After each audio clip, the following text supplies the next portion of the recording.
Assalamualaikum. My name is Michelle Tayyab and welcome to Gohar Publishers. Our motto is redefining the geography of education through digital resources for conceptual learning.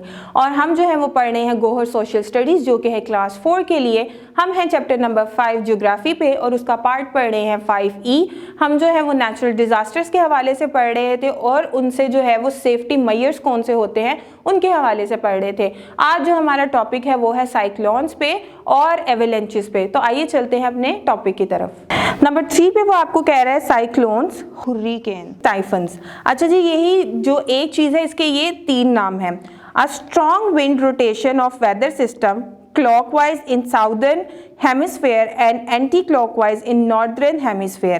यानी जो आपकी wind है, आपकी जो हवा है, उसकी डायरेक्शन और उसके घूमने को यानी कि क्लॉकवाइज और एंटी क्लॉकवाइज घूमने को जो है वो हम साइक्लोन, हुर्रिकेन या टाइफन्स बोलते हैं। इन southern Pacific and in the Indian ocean is called cyclone in Pakistan and India. India और पाकिस्तान में जो है वो इसे साइक्लोन बोला जाता है।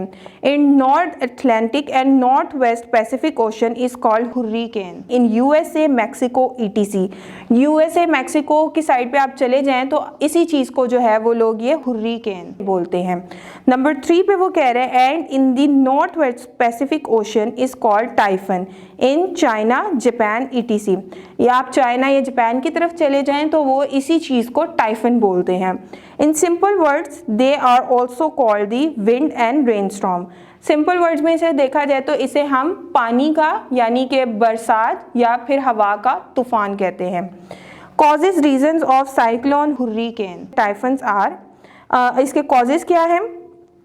नंबर 1 पे हमारे पास the longest stay of storms above the sea gather more water, speed and energy to generate stronger winds. अच्छा जी, बहुत देर तक जो है वो आपका अगर जो है वो तूफान इकट्ठा हो जाए, अगर वो जैसे सी पे आपका समंदर पे इकट्ठा हो जाए या वाटर की स्पीड जो है वो बहुत ज़्यादा तेज़ हो जाए, हवा की स्पीड जो है वो बहुत ज़्यादा देर तक रहे, तो उसे हम जो है वो साइक्लोन, हुर्रिकेन या टाइफन का नाम देते हैं। The warm moist air above the ocean raises from the ocean surface in the upward, clockwise or anti-clockwise direction. These storms above the ocean move to the land and make heavy rains with strong winds. The result is a cyclone, hurricane, typhoon। वही जिस तरह से हमने discuss किया है कि अगर हवा जो है वो बहुत देर तक रहे, बहुत देर तक स्टे करे, वो कुछ भी हो सकता है। वो तूफ़ान हो सकता है, बारिश का तूफ़ान हो सकता है या फिर मिट्टी का तूफ़ान हो सकता है, हवा का तूफ़ान हो सकता है। वो बहुत ज़्यादा अगर स्टे करे तो उसे हम टाइफून, हुर्रिकेन या फिर हम जो है वो साइक्लोन का नाम देते हैं। नेक्स्ट हमारे पास है वो कह रहा है 4 नंबर पे एवेलेंचेस। On snow-covered mountain, the layers of snow are made over each other. If the lower layer collapses and slides down the mountain, then the huge amount of snow which is laying above over that layer flow down the mountain. That is called an avalanche in other words। अच्छा जी, आपकी जो है वो जो mountains हैं, जो कि बर्फ़ के पहाड़ हैं, वो बहुत ज़्यादा बर्फ़ से जो है वो कवर्ड होते हैं और अगर जो है वो बर्फ़ जो ऊपर नीचे की लेयर वाली जो बर्फ़ है अगर वो सिरक जाए अपनी जगह से तो ऊपर बहुत ज़्यादा बर्फ़ होती है तो ऑटोमेटिकली जो है एवेलेंच बन जाता है। ये यानी कि बर्फ़ का तूफ़ान बन जाता है। इसको हम एवेलेंच भी बोलते हैं, मीन्स स्नो और आइस स्लाइडिंग, यानी कि जो मैंने आपको बताया कि बर्फ़ का अपनी जगह से सिरक जाना और उसका तूफ़ान में तब्दील हो जाना। Causes reasons of avalanches. The avalanches are caused by strong wind और rain cause an avalanche. Warming temperature melts the ice layer slabs. Number 3 पे हमारे पास heavy snowfall. The heavy snow mass over the lower layer, it puts heavy weight on the lower layers and the lower layer collapse, break or slides down the slope.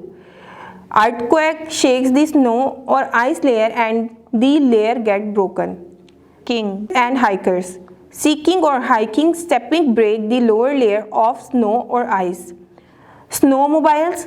The heavy movement can also break the layer of snow or ice. Vibration from the machine or construction. Strong vibration of heavy machinery work और building constructions. अच्छा, ये बहुत सारी चीज़ें जो है ये affect करती हैं, जिसमें उन्होंने आपको कहा कि हवा और रेन का जो है वो तूफ़ान हो सकता है, या आपका बहुत ज़्यादा गर्म टेम्परेचर हो सकता है। वो क्या होता है, वो पिघला देता है और जो स्नो है वो अपनी जगह से सिरक जाती है। इसके अलावा आपकी हैवी रेनफॉल, बहुत ज़्यादा जो है वो अगर ऊपर बर्फ़ पड़ जाए तो नीचे वाली जो लेयर होती है वो खुद ब खुद खिसक जाती है, अपनी जगह से हिल जाती है, क्योंकि वज़न बहुत ज़्यादा पड़ जाता है। इसके अलावा आपके ज़लज़ले हैं, आपके पास सीकर्स और हाइकर्स हैं, आप जो है इसके अलावा स्नो मोबाइल्स हैं। स्नो मोबाइल्स क्या होती हैं, जो वहाँ पर मूवमेंट कर रही होती हैं कि कोई जो है वो वहाँ पर रह ना गया हो, किसी को ज़रूरत ना हो, वो बहुत ज़्यादा हैवी होती हैं, वो बर्फ़ हटाने के काम आती हैं और उससे भी ये खदशा होता है कि नीचे वाली लेयर जो है वो हिल जाएगी। और लास्ट पे वो कहता है कि वाइब्रेशन, या फिर आसपास जो है अगर कोई कंस्ट्रक्शन का काम हो रहा है, जैसे रास्ते बनते हैं या फिर आप ब्लास्ट करके रास्ता बनाते हो, तो उसकी वजह से भी जो है वो जो बर्फ़ होती है वो अपनी जगह से सिरक जाती है। अब वो आगे से कह रहा है कि there are many type of natural disasters in Pakistan, 2 types of natural disasters are very common. अच्छा, बहुत सारे जो है वो नेचुरल डिज़ास्टर्स हैं और इसके अंदर 2 जो कॉमन है वो आपका फ्लडिंग है और अर्थक्वेक है, यानी कि आपका फ्लड है और अर्थक्वेक, सैलाब और ज़लज़ले हैं। मैं उम्मीद करती हूँ कि आपको आज का लेक्चर भी जो है वो अच्छे तरीके से समझ आ गया होगा। मिलते हैं अपने नेक्स्ट लेक्चर में, तब तक अपना बहुत सारा ख्याल रखिएगा। अल्लाह हाफिज़।